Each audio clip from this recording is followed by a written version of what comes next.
famous San Francisco fortune cookie factory. Family owned and operated, this place was established in 1962 by Makoto Hagiwara.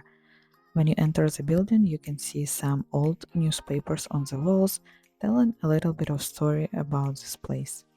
Overall, decor is pretty authentic, I would say. There are a lot of some famous visitors. In addition to traditional vanilla cookies, they also do variety of flavors now, including chocolate, strawberry, green tea, and even glazed cookies. Overall, they do almost 10,000 of cookies per day. The city of San Francisco adores this factory so much that in 2016 they officially named Golden Gate Fortune Cookie Company a San Francisco legendary business.